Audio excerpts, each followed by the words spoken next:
Que le Seigneur vous bénisse. Très content de se retrouver.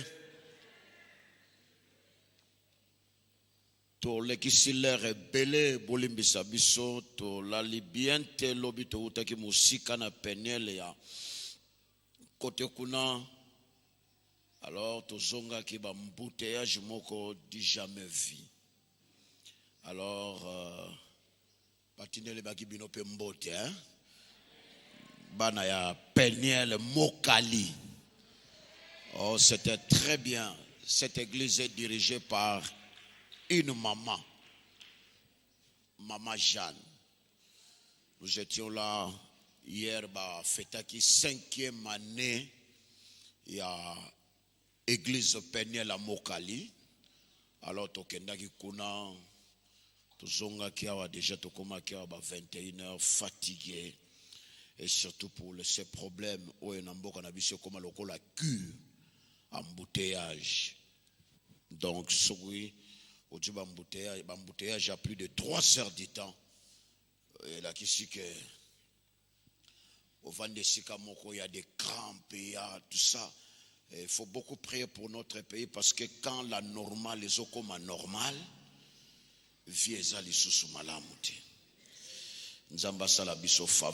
nous sommes condamnés de terminer cet enseignement pour clôturer ces message que nous avons commencé depuis la semaine passée. La réussite, ça coûte. Réussite, ça coûte. Nous allons lire Josué chapitre 1, verset 1 jusqu'au 8e verset. Josué 1, du 1er au 8e verset. Nous lisons au nom du Seigneur. Après la mort de Moïse, serviteur de l'Éternel, l'Éternel dit à Josué, fils de Nun, serviteur de Moïse, Moïse, mon serviteur, est mort. Maintenant, lève-toi, passe ce Jourdain, toi et tout le peuple, pour entrer dans le pays que je donne aux enfants d'Israël. Tout lieu qui foulera la plante de votre pied, je vous le donne, comme je l'ai dit à Moïse. Vous aurez pour territoire depuis le désert et le Liban jusqu'au grand fleuve, le fleuve de l'Euphrate, tous les pays des Essiens et jusqu'à la grande mer vers le soleil couchant.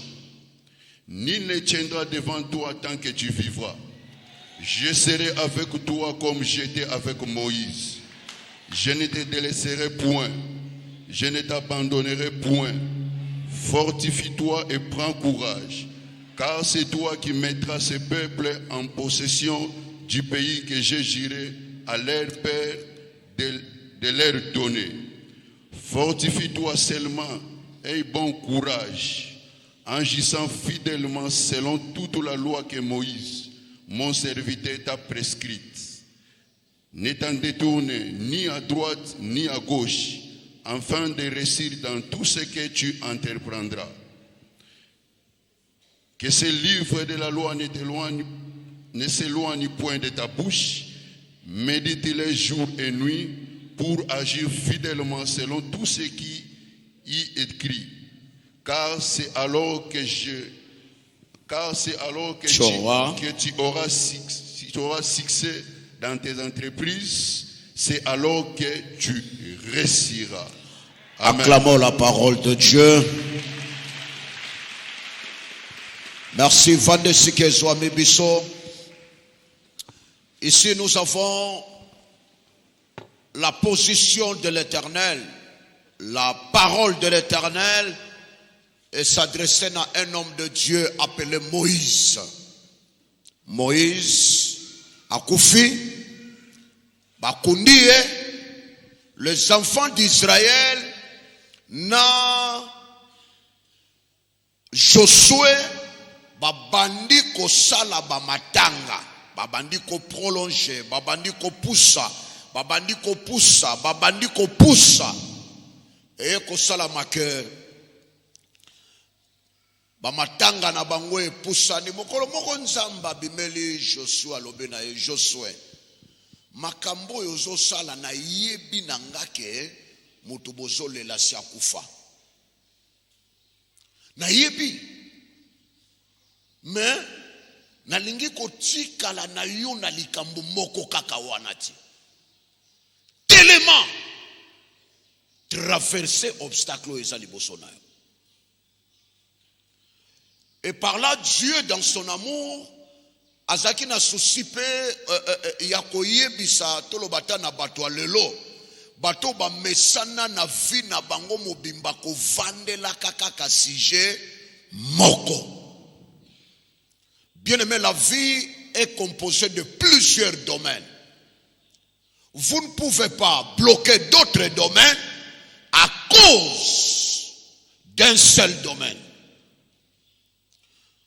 Et ici, nous voyons ce Dieu qui parle.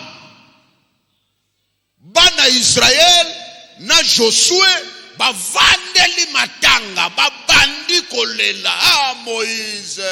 Ah Moïse, totikali.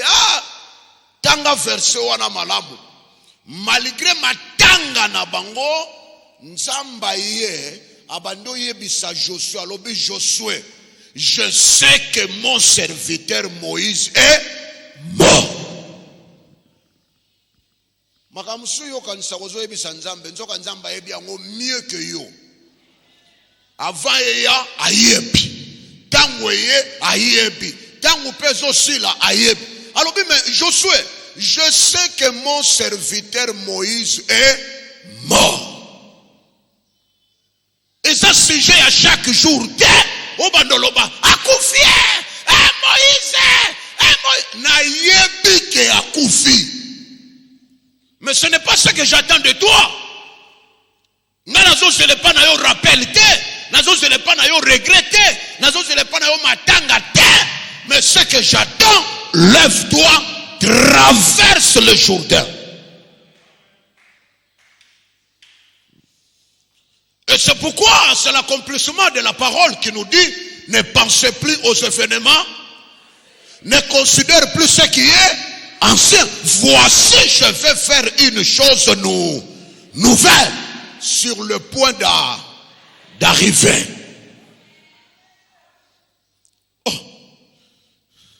Au vendra ngaye nazala dessus ngaye nazala dessus ngaye. Nzamba bino na yebi que tu es déçu. Mais vie est qui na déception te. Tellement que netala liboso na yo. Il y a encore. Il y a encore. Oh ngaye ndenge bomona kangaya wa banda bakimanga nango banda bakimanga nango banda bakimanga. Je sais que bakima yo nango. Bando kosuki nzamba zo yebiso maloba boy seke o vandi nango pe longtemps o umeli nango be na yebita la mwana makambo oyo vandelaka e pesaka yo souci oyo talaka oyo omonaka. L'ennemi a l'habitude d'imprimer, même aggraver les images, les mauvais souvenirs dans ta vie, dans ta tête. Bamususu ba imprima. Donc bakangaye na clôture, il y a échec, na clôture, il y a déception, na clôture, il y a choc moroboe, Satan salela ye clôture. Alobi okobimaka awate, okotikalaka awa. A to regretter na tongote na 12 heures faut regretter. A to regretter na 12 heures te na 15 heures ti avant olala et comment lokola cure ennemi a salela yo planning. Ya eloko yo yebike na regretter na bomanzoto na tia souci na kozongisa liso mokili na sima te. Pourquoi perdre de temps n'a pas regret sur un verre cassé? Verre ne kozonga mobimba te. Tu peux regretter, tu peux parler, tu peux faire tout. Un verre nangaye, cadeau nangana kingaka mingi, cadeau kitoko ba pesa kanga. O regretter verre eta lokaka. ata mokolo moko te fera ko yebiso antoko tie ba regretter ba regret ya 6 mois nazo zonga mobimba rien. Mais Moutamayela komituna, qu'est-ce que je peux faire pour remplacer au-delà? Qu'est-ce que je peux faire pour affronter obstacle au nasala makambo koleka? J'ai aimé le langage Nzamba Ebisalbi. Josué, je sais que mon serviteur Moïse est mort. Na mukuseli hikoloba tika ko kangama kana likambo moko wana tika kaka ko vandela ka likambo moko wana traverse hein na vie ya bato ebele obstacles ebele na vie makambo ebele ezozela yo ozokipango te ozovandela kaka likambo moko. C'est malheureux. Traverse le Jourdain. Lobana voisin nzele za mulai, lobana nzele za mulai. Nzele za mulai, lobana makambo ezozelo na liboso. Koleka oyo ezo vivre. Makambo ezoleko ezozela yo ba obstacle ezozela yo ba réalité belle ezozela yo tika ko vandela likambo moko, tika ko vandela réalité moko.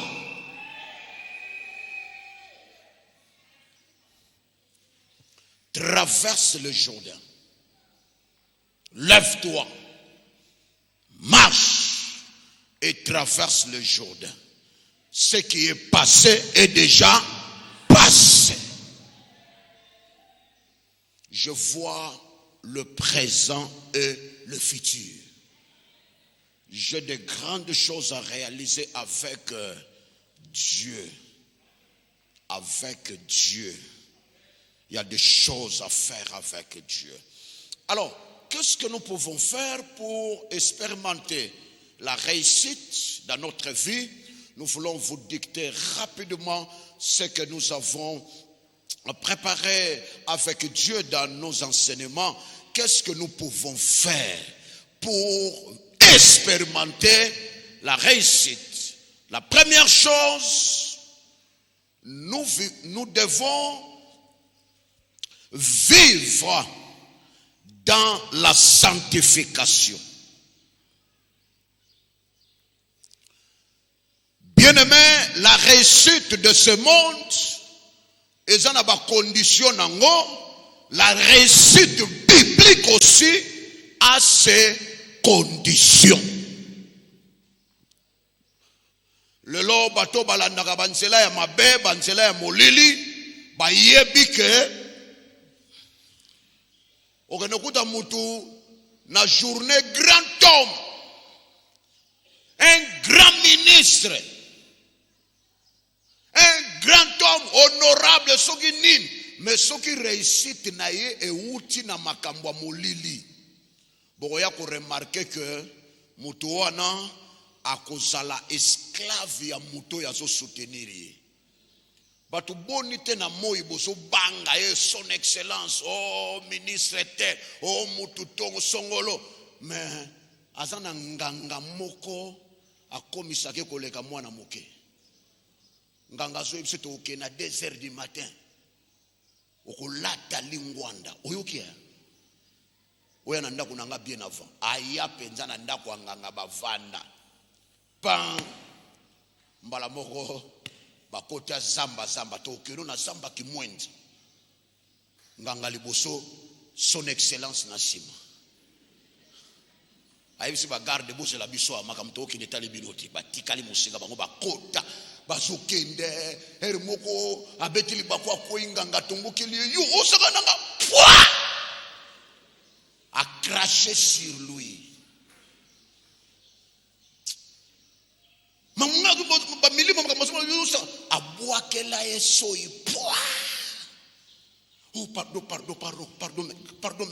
maître.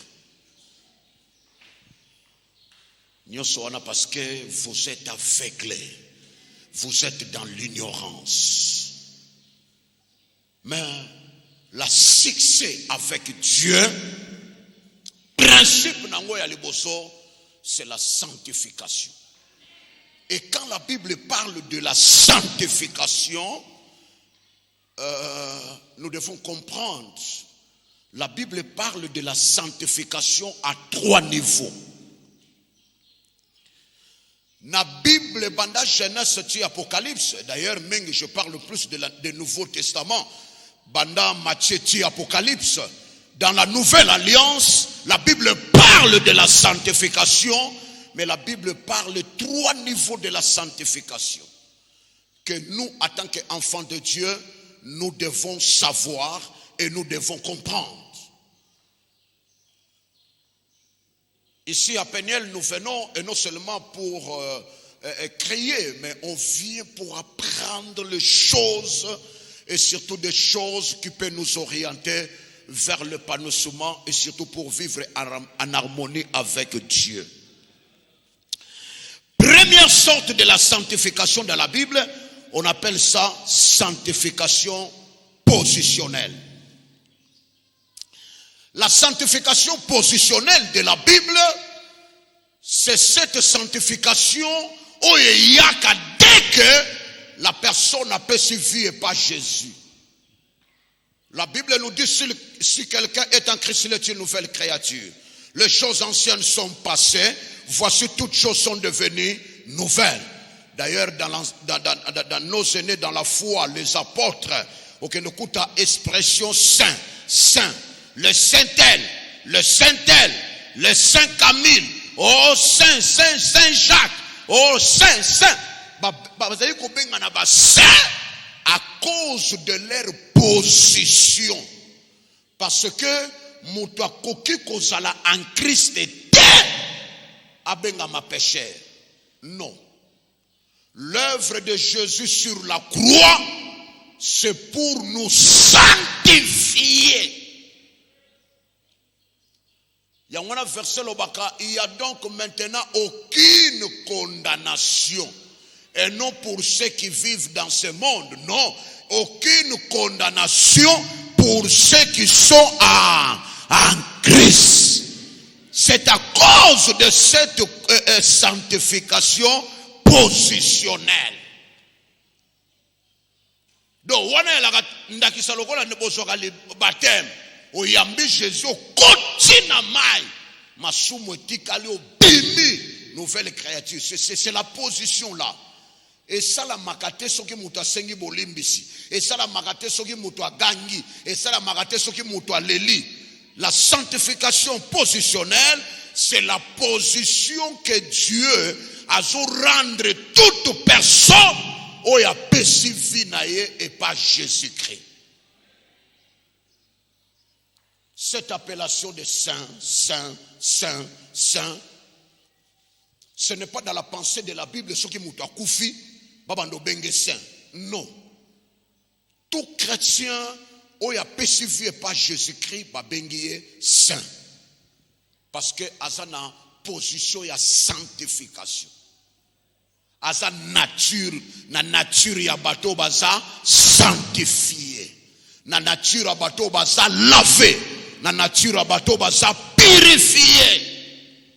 J'ai plusieurs versets à vous donner, mais il y a que dès que tu es en Christ, il y a un verset à Acte l'objet, Dieu sans tenir compte du temps d'ignorance. Nzamba bengi siko batubaya ba bulisa mana nature naie. Deuxième sorte de la sanctification, c'est la sanctification pratique ou progressive. La sanctification pratique ou la sanctification progressive. Si vous êtes né de nouveau, si vous êtes enfant de Dieu, vous êtes obligés. Il y a qu'à marcher chaque jour. Il y a qu'à demeurer dans cette sanctification positionnelle, mais progressive. Il y a plusieurs versets dans la Bible. Vous êtes saints, demeurez dans la sainteté. Vous êtes déjà, mais demeurez. Donc, Naza lolenge ozali. Alors soki ozalaka te moyo tambola lolenge wana esate. Mais soki oza eza lokola Dieu vous a créé un homme propre. Tu es déjà un homme propre. Alors o manifestera ki propriété ndeni olamuki na tongo brosser minu obandi osukola. Chaque jour nanu mutu moko alemba kozala propreté mutu nyonso asalaka effort azala propre. Mais basala yo déjà propre. Pour nous komitika no kaka te bona kona na salama déjà propre awane musu etalenga te. Mitika ka bongo koma lokwa mutu aliboma. C'est pourquoi Montaliboma va pesa qui remarque la salité. Parce que toute sa vie est vendue na katia salité. Pourquoi ça Montaliboma teke talo taché pour l'accès na mutu azana tâche na elongi na salité na donc mobimane salité na salité. Mais yo soki elamba moko etaché ba koyebisa elambe bebi yo po ba yebi yo ozalaka salité te salité ye ko visiter yo. Donc awa quand on parle de la sanctification progressive, la sanctification et la marche chrétienne, c'est un devoir de tout enfant de Dieu.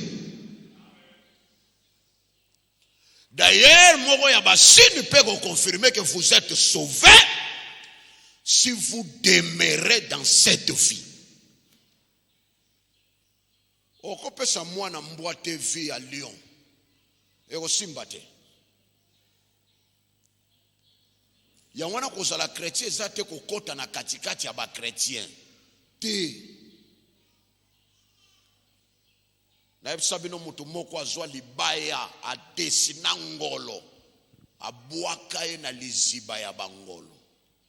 Libaya wane vanda 4 ans. Mbala nyonso babimisaka bangolo bapepaka omona pe bajuna libaya wana po eyebana te atie babiloko tout. Mais tango ekomaka na kokata nde libaya lobake nga na ngolo te. Mais tango baotia na bassin bandeko akotaka lokola bangolo nyonso akoti yepe na mouvement wana bayebaka ye te. Mais 4 ans après, je na turo photo vide. Bazo bangolo tout. Bacha bango na nzungu, bacha bango bepisi. Libaya, batala likambo sa elaye. Ezate. Tu peux être, mais on a forme nini.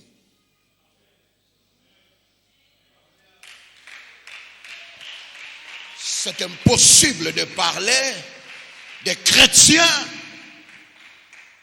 Il est impossible, même compliqué, que tu portes cette appellation chrétien sans la sanctification progressive. C'est impossible. Même temps, la Bible, le barabato, basana kanda balala nango butu mobimbati. Et ça, c'est nature que tu ne peux pas garder la colère éternellement. Batu boni ana batu aloba na bango te pe aza tranquille. La sanctification progressive et ça sanctification oyo comment muto ya koki kozala azo sambela za engagé akependa sali zakalaha akangi mubale abatu catch okobimate bosana bana na yo bosana batu nyonso yo zakalaha bakoma kotuna siko batu papa wala banda kota wana kombone effacer na effacer ye mémoire ba effacer yo mémoire sera ngo pa oya na kill ta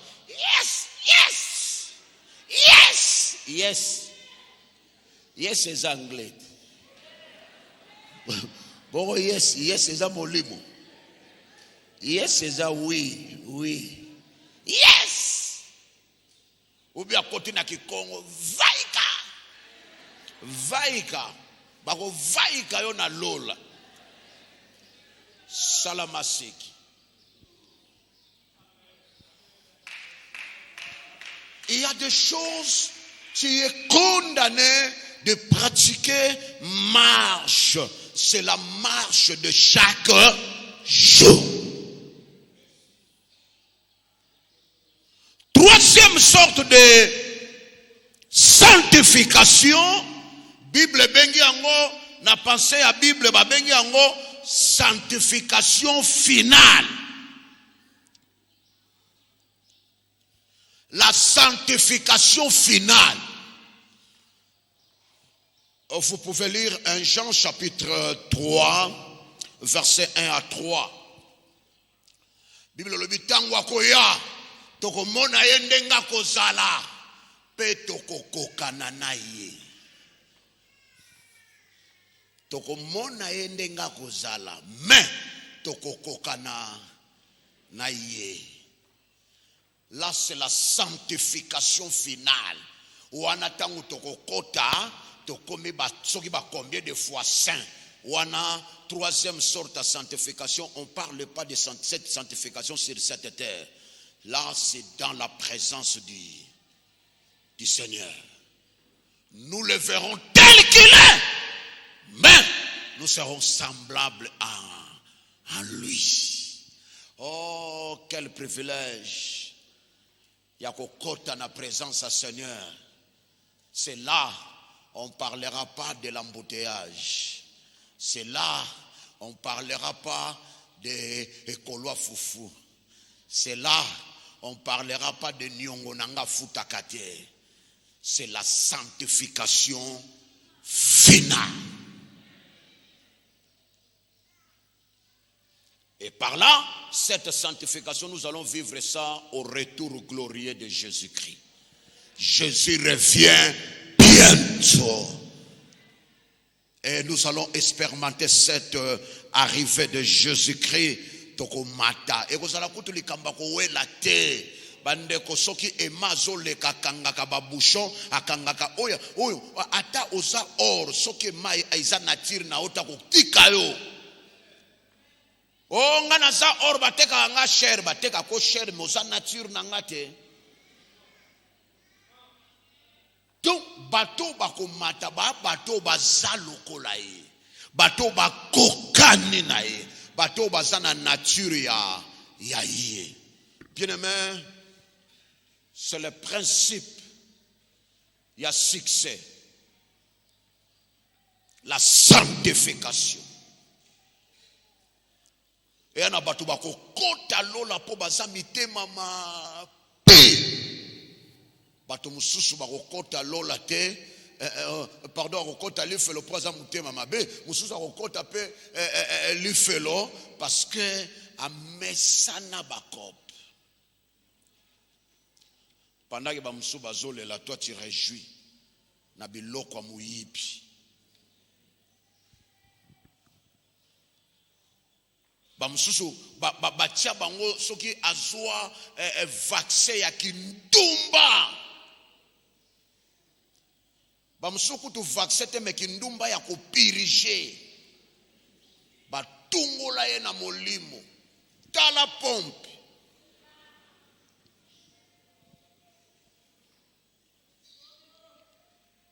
Il y a un monsieur alobinanga pasteur bakanga ki biso na butu na biso po ani abino na juitiel banda na boulevard. Moi c'est kitoko azape mpiaka a convaincre moi c'est pia ye montre moi c'est ndimi siko bazo luka place bako pratiquer kindumba alobi ba bandi boulevard ti ba ekangela bango bakota rai.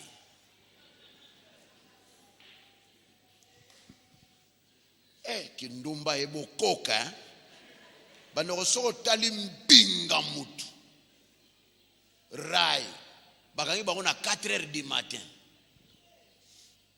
babandaki négociation banda 1h marche la nature otali mbinga boyego nga fuade et bayeko kanga alinga récupérer montre akota nyongo nde la police ya ko sala l'intervention.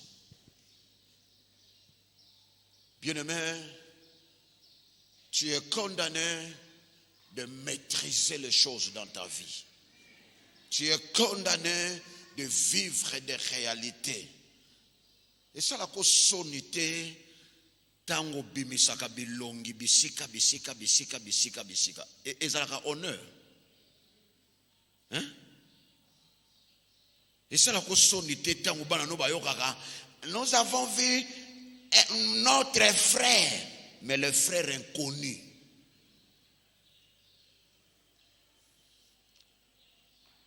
Et pour les êtres, c'est la joie. Oh là! Il y a des bemba batum sous mon collègue au couffe aux anasoni. Pour bana moba obima wana.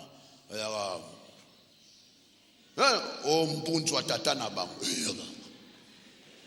Mbunju zoya. Il est comme.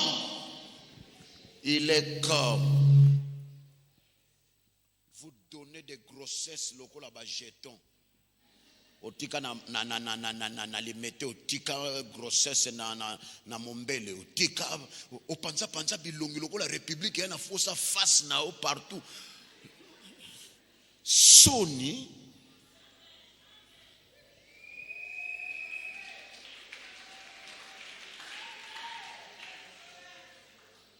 na yope mwana mwasi olingo pota. Tous en a 20 combien de provinces? 26. Hein? Tant wa 11, au boti na 11. Muta province ni yona no lingati. Oyebi gu ya baluba, oyebi gu ya batetela, oyebi gu ya baswahili, oyebi gu ya bamongo, oyebi gu. Tu es tout. Ata kutoza muto lambaka biloko msupo bina komeka te na baye komeka. Non. Ata babenga ko 207 pe magati. So bato ba mati bakiti er mo pena chauffeur abi na ke kota. Yo kota kate.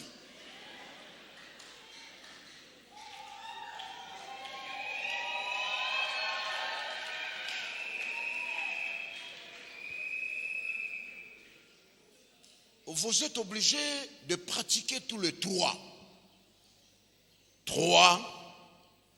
sortes de sanctification. Pour le moment, nous avons le devoir de vivre le deuxième. Parce que premier, c'est notre position. Vouloir ou pas, on a déjà. Deuxième, Ndezaya biso bato alelo. Quotidienne, chaque jour, progressive. Il y a troisième, tu vivre en okuna. Awate. Et c'est la vie normale de notre marche avec le Seigneur. Deuxième secret.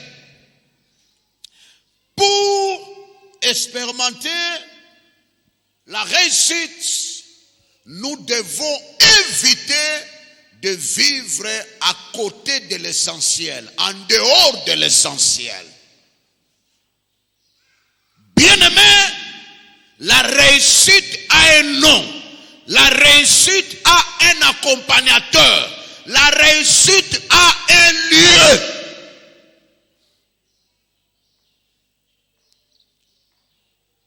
Na vie chrétienne, il faut mutoa yeba nani batinda pongana pambolama. Nako pambolama esika nini.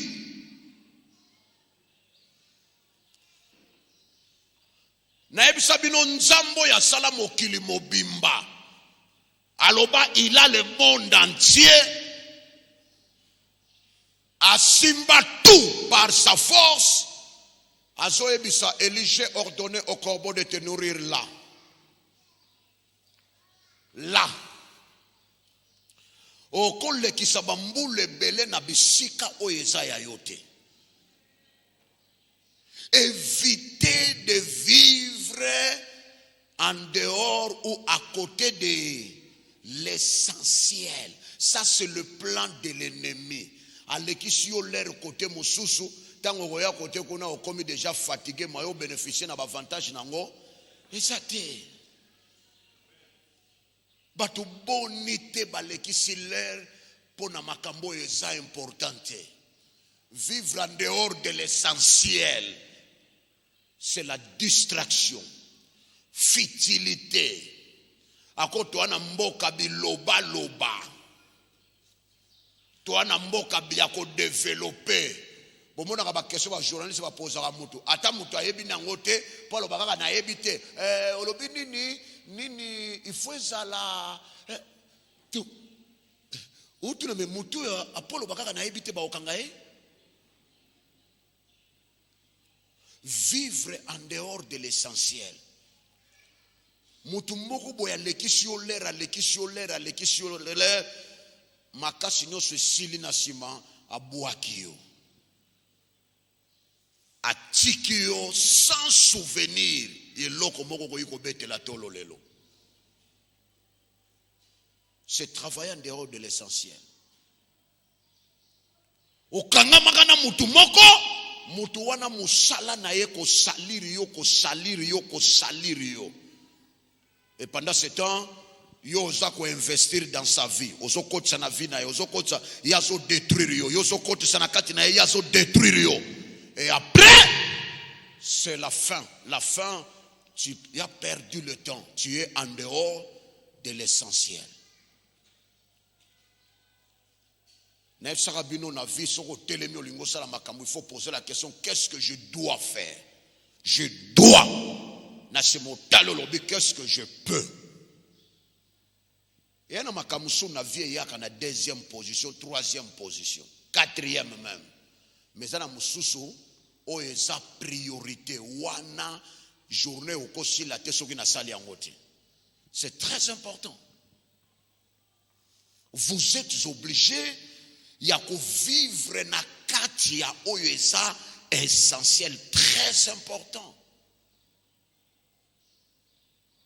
Oyo eza mbula te ya kotandaka litoyi pa moto nyonso. Non!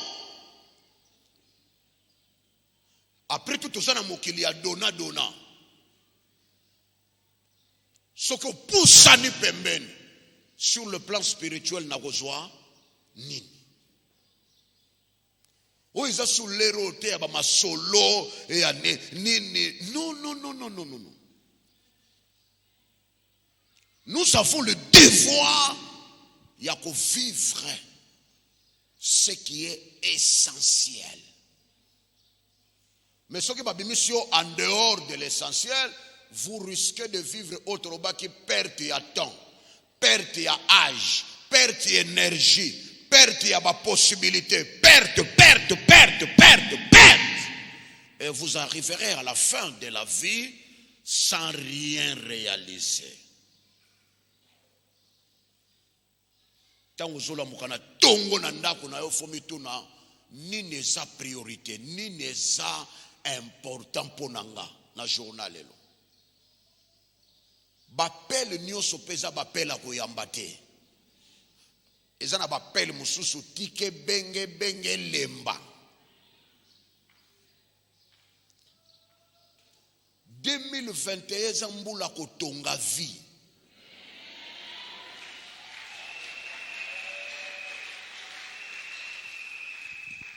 « 2021 zambula ya makambu ya ala ate te, zambula likolo te, e zambula ko vandisa makambu na baracine. Parce que mbula oyo batu bakufe bele nzamba épargner yo, a épargner te pour que ne continue distraction. Non.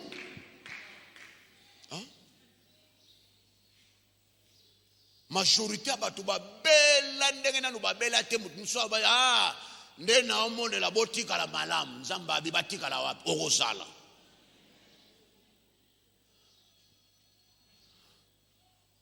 Il y a des choses faut pratiquer. Mais moto abimisa yo na oyo eza essentiel te. Bobo sanate na Bible mutu moko abimisa ki jeune prophète na oyo eza essentiel. La personne est restée, c'est le jeune prophète qui était enterré. Oyo eza mbula otali mutu. D'abord je commence au talier na domaine spirituel.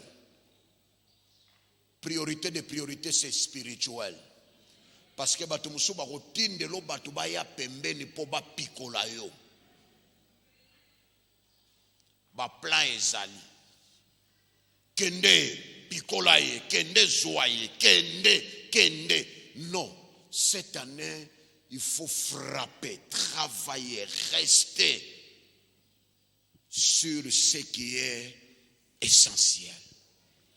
Soko bando bima libanda ya essentiel, loba non, ça ce n'est pas moi. Wanangai na yebeli yango bongo te. Nanzambe toyoka na kipe bongo te. Nanzambe toyoka na ki faut travailler, mais faut vanda na oeza essentiel. Parce que na vie, j'ai plusieurs versets à vous donner, mais le temps nous manque pour nous expliquer bino passage au tozanango concernant ce point. Cause à la côté de l'essentiel, et qu'on y a comme jaloux. Au moins, baninga bazana monde à réalisation, yozana réalisation te. Bo vivre na mokili moko, mais makambozo sa les andenge moko te. Tu dis mais comment expliquer ça? Il n'est pas azalaka, mais c'est comme si il y a vanda na oeza essentiel. Imagine-toi, mutumoko yaka kozwayo chaque poko bokendaka, bovandaka na bar, bobetana ka ba verre, lozungula mutu. On a kopo. Ou bien mutumoko yaka kozwayo djaka autant vandi sako bobetaka masolo ya bato yo ba mata, botonga ka bango. Tunaka epeso to sisi masolo to komandeni. Et ça c'est vrai. Bango ba matate po na kotonga. Mais yo zolingo la kisanga ya kotonga po na kende wapi na komandenge nini. Alors si on découvrir viwana au bandi komituna Seigneur oriente-moi bisika oyo na sengeli ko fungwama. Bisika oyo na sengeli ko kende liboso. Troisième principe, c'est avoir un langage de la foi audacieuse, même la foi violente. Avoir un langage de la foi, mais foi audacieuse, même foi violente.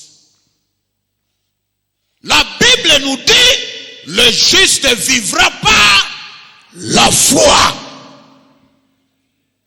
La marche avec Dieu, je parle d'un langage. Langage de la foi. Oh, il y a un verset de la Bible qui peut ça pouvoir na munoko ya mutu. Proverbe 18. Verset 20 à 21. Et loba osa fruit ya oyo yozo tatola. Proverbe 18 verset 20 à 21. Bien-aimé, tu es le résultat de vos déclarations. La réussite et vandi na kati ya déclaration. Okoki ko déclarer, Dieu vous donne le pouvoir de l'accomplissement. Okoki ko déclarer, Dieu vous donne la possibilité d'arriver. Nzamba zelaka batu baloba. Ekoloba ya kobomba mate. Koloba ya koganga. Tango zotato la biloko wana, il y a un pouvoir d'accomplissement. Na Bible tango Elia lobaki mbule kobeta te 6 mois et demi selon ma parole. Nzambe mutatinda ki ete aucun verset lobi nzamba yebisaki kende kanga mbula. Non non. L'homme de Dieu a prononcé. Nzamba s'organiser na ndenge na yepo likolo et inonde mokilité.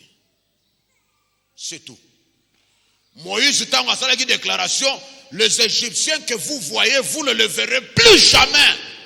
Nzambe mutatinda ki ete yebisa bana Israël be Égyptien bakodinda. Non non non.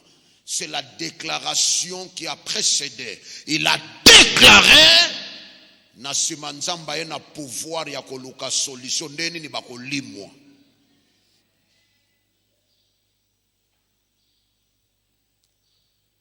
Eli tango azoloba moto ekokita nzamba koyebana. Nzamba yebisaki ete kende tumba bango kende belela moto. Non! Ayebi kaka ke aza sima ya maloba. Ya bato baza na relation baza bien aye pona kokokisa. Bien aimé, tambola na vie na yo na ba déclaration de la foi. Et ba déclaration de la foi et ba no mona na vie na yo ba réalisation. Ba réalisation, ba réalisation. Nous avons déclaré beaucoup de choses.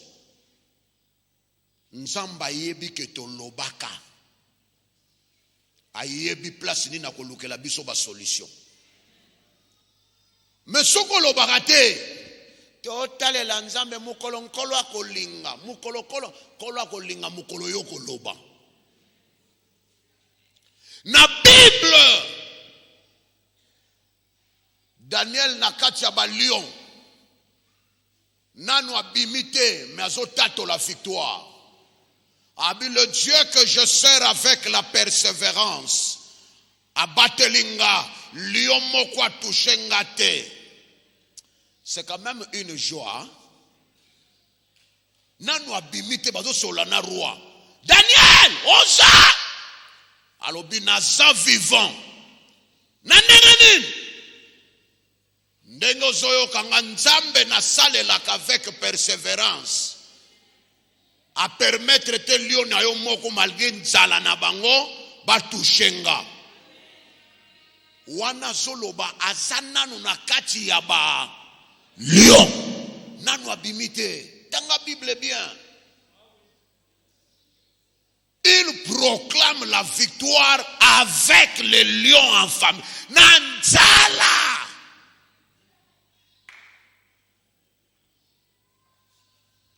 Nzamba linga abato alingo wana.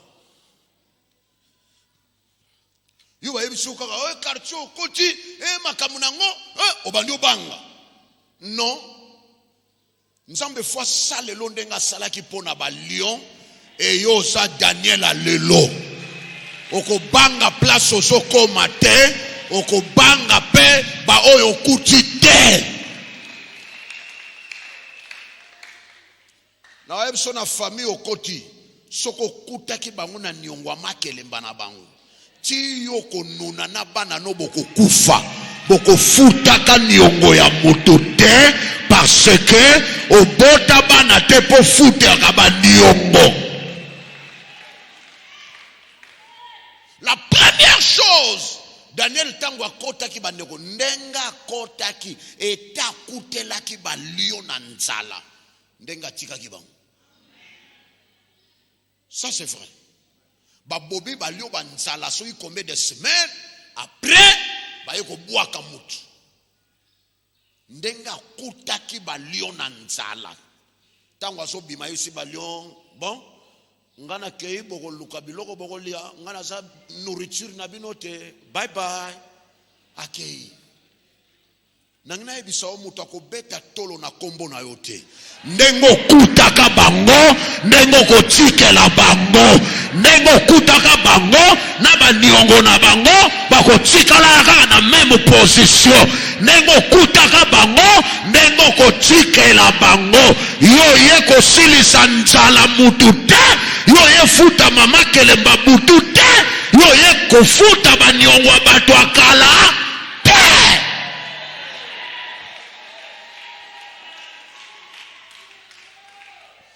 Deuxième chose, abima sans l'insaka ya lion. Na ebi milioni no so vivre le loté. Tikana ebisayo, Dieu prépare un avenir glorieux. Place aux arts. Ah, Lupango Kota, quartier aux arts. Na lingina ebiso okobima saint intouchable. Osana rasi aba intouchable. Basala makita, basala ba réunion. Oh, Daniel abimaki mobimba. Yopoko bima mobimba. Daniel abimaki na cicatrice te. Yopoko bima na cicatrice te. Quelle que soit la pression, quelles que soient les attaques, tu sortiras complet. Beta tololoba 2021 akobima mobimba. Quelles que soient les attaques, quels que soient les jaloux, quelle que soit la décision, tokobima mobimba.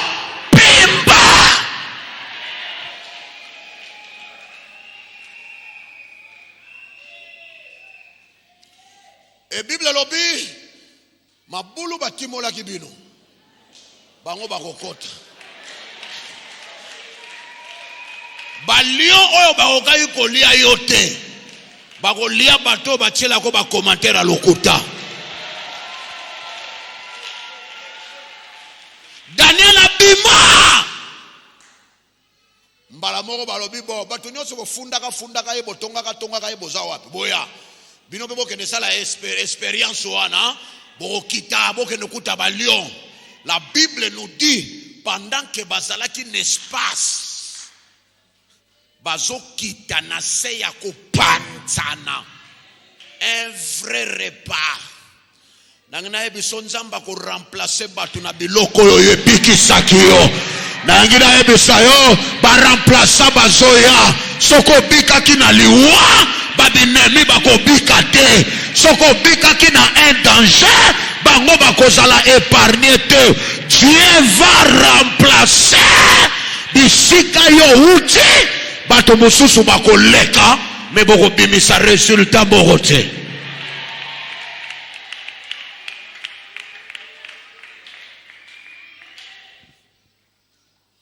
Troisième chose, le roi a compris qu'il y a un grand Dieu. Na réussite li koloba yo koloba te. Mais misala nzambe na yo. Batu bakobanga nzambe na yo. Bano tonga nzambe na yo à travers yo. A te botika ye azalaka na nzambe. A botika ye azana nzamba pamba te. A tika mbulo yo loboko nzambe ganga. Mbula oyo obandango na intervention divine. Mbula oyo obanda koloba ngai te melola mute soutenaka kanga. Un secours qui ne manque jamais dans la détresse. Beta tololoba misala nzambe nange koloba. Mbula oyo ba intervention ya lole koloba. Mbula oyo ba témoignage koloba. Cette année, Dieu va défendre son nom dans ta vie.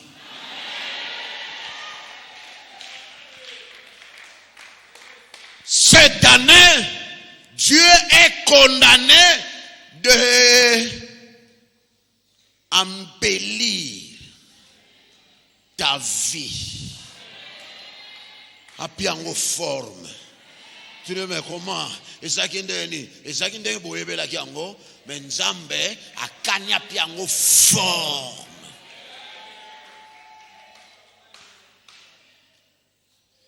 Bamsuba kotonga bamsuba koya ko corriger. Ate zaki sitenga na ebiende nga luka Nzambe bandakala. Nzambe moko azali, Nzambe moko muto asimba ye. Te yo za sur na za sur. Barosa elo ba débat bisike belé. yokolo nzoto yebite bato bakozala pour na baye bakozala contre baza. Parce que Dieu ne cède pas la victoire. Daniel abima bato batiaka ma tamsu balion baboy yo kende baboya yo. Soke za nature kende baboya yo. Yo to beli longue maladie bata courte bakei. Hein? Oka ba communiquer te. Oh akufi na courte maladie. Courte maladie. Courte maladie. Bongo yo mutu Allah. Hein? Nzoto ezoningana me El Shaddai alobi vi zalawana.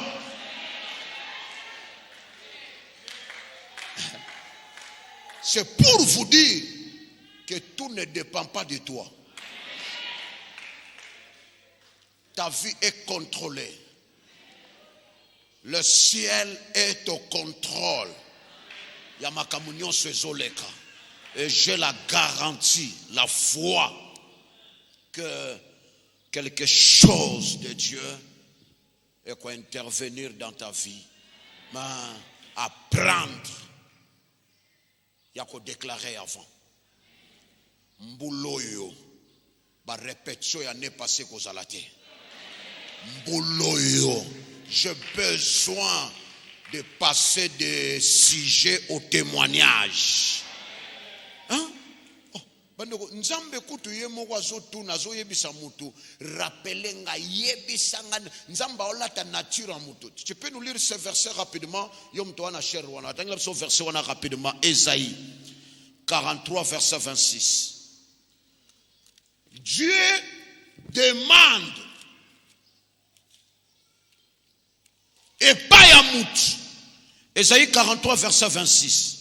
Ésaïe 43, verset 26, nous lisons au nom du Seigneur Jésus-Christ.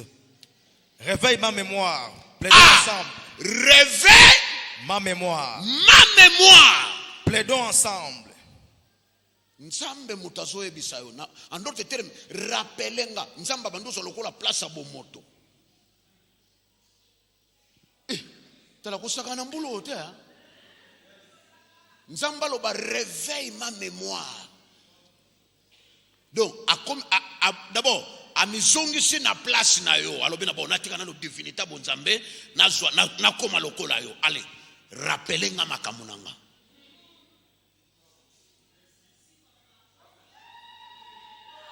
Dans un verset, parle toi-même pour te justifier.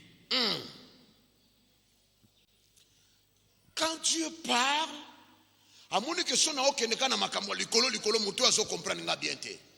Tika na kota nanu na bomoto, hein? Bomona lokola Jésus soka ya kaka na mokili awa. Abimi liboso montagne.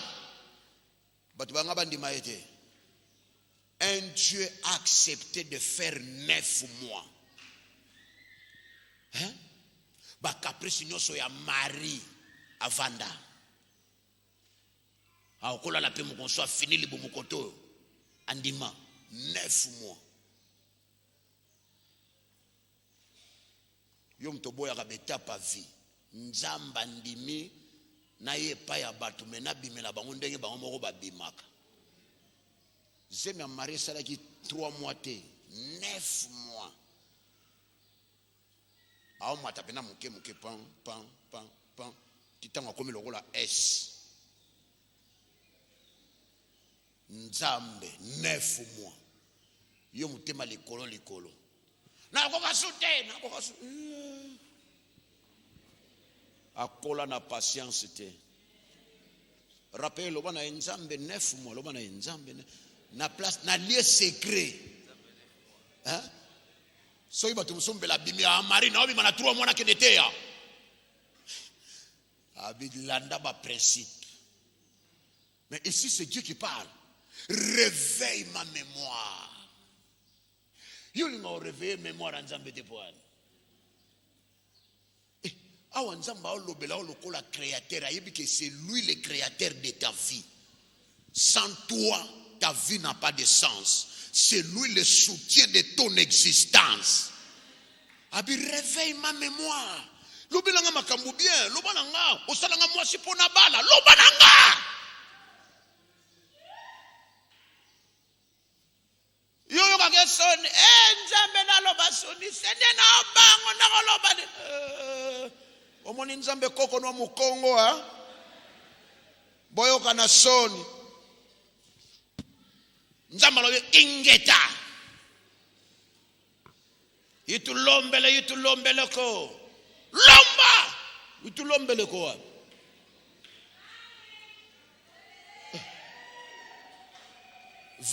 Version bombela bisango. Réveille ma mémoire. La musela ngai eloko na loba pona yo. Yebisanga rappelenga. Nzamba zokoma lokola mutu, nzamba zwi langage ya mutu. Réveille. Obisim na Seigneur, yo mo mtolobia, réveille ma mémoire. Bongo nzamba boy na yo ke soni. Pona kende lisusu. Que le Seigneur vous bénisse. On s'arrête là.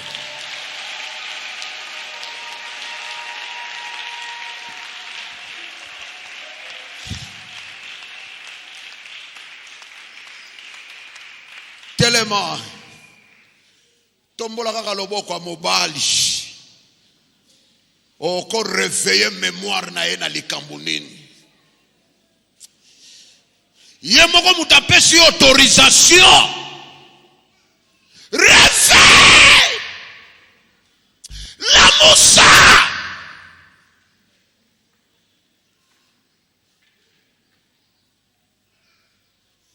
tombola maboko mibale likolo banda kotala likambo nini faut la musela mémoire nkolo likambo nini faut rappeler nzamba sala noki réalité nini faut nzamba kokisa réveille ma mémoire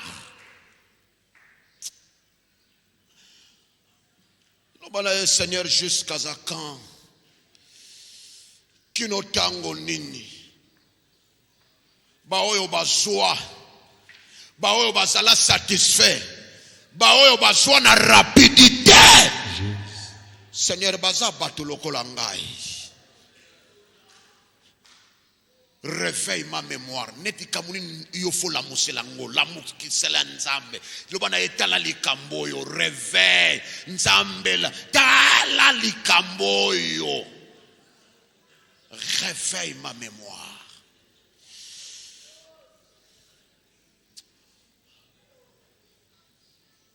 Olobaka nanga boye melelo tala likambo yo ana réveilla ki mémoire nkolo Samuel ayaki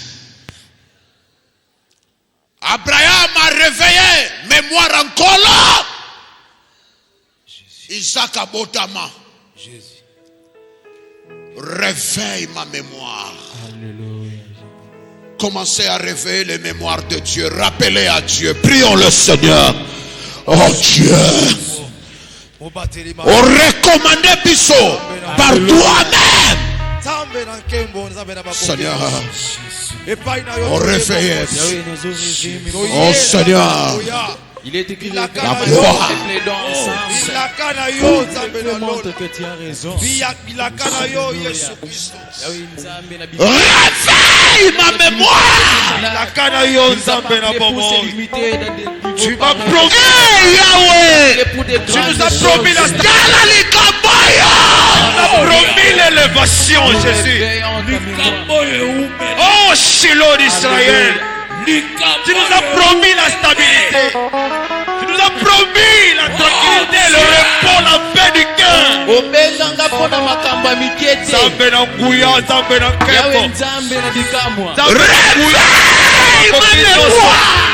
Jusqu'à quand ces problèmes continueront-ils à surgir? Jusqu'à quand Dieu, hey Yahweh, t'as la dossier à célibat, oh mon cousin. Dans le dossier, il y a chômage.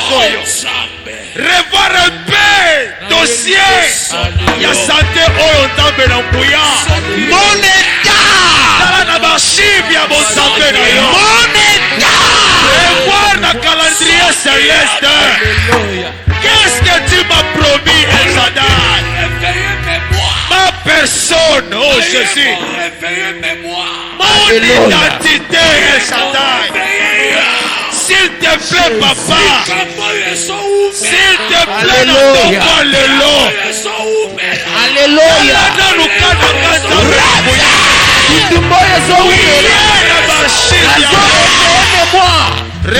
Aujourd'hui, il ne tiendra devant moi. Moi, ils vont tenir. Aujourd'hui, il ne tiendra devant moi. Aujourd'hui, il ne tiendra devant moi. Oh Yahweh, Nazo réveillez mémoire. Réveillez mémoire. Nazo réveillez mémoire. Alléluia. Yahweh Nzambe na bikamwa. Yahweh Nzambe na bikamwa. Aujourd'hui, aucune condamnation. Jésus-Christ. Yahweh dans la pauvreté, la famille sont condamnés. Yahweh dans la pauvreté, la famille sont condamnés. Réveille ma mémoire. Réveille ma mémoire. Alléluia. Nazo réveillé mémoire. Nazo réveillé mémoire. Nazo réveillé mémoire. Alléluia.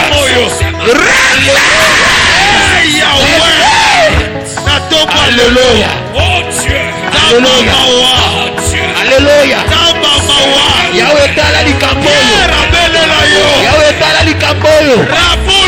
Yahweh tala likambo yo. Aujourd'hui, je souhaite que tu prospères en tous états. Que tu sois en bonne santé. Les malades sont dominés. Yahweh Nzambe na bikamwa. Réveille ma mémoire. Réveille ma mémoire. C'est que tu es Dieu. Alléluia. Tu resteras le Dieu. La puissance. Oh Seigneur, tu nous appelais dans ce lieu ce matin. Tu nous appelais dans ce lieu ce matin. Oh Jésus. Pour que nous soyons des Daniel dans notre famille. Des Daniel dans ce pays. Des Daniel. Les gens qui confirment que tu es incomparable. Seigneur, que tes interventions parlent dans la vie de tes enfants. Je sais que chacun et chacune est exposé au danger.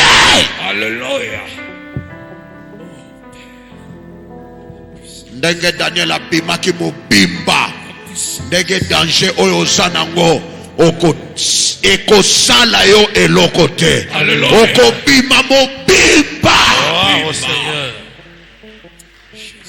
Ndenge Daniel atiki balio na nzala. Ndenge yo pokotika ba jaloux na yo na ba décision na bango. Ba jaloux na yo bakotika na bakanda na bango me bakosala eloko te. Alléluia.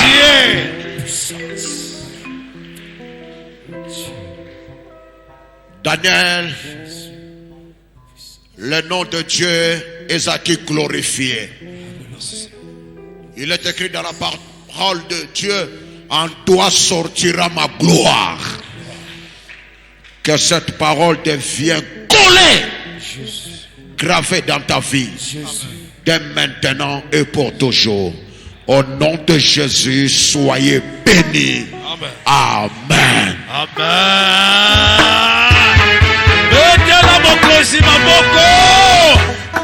Bakisa mololo.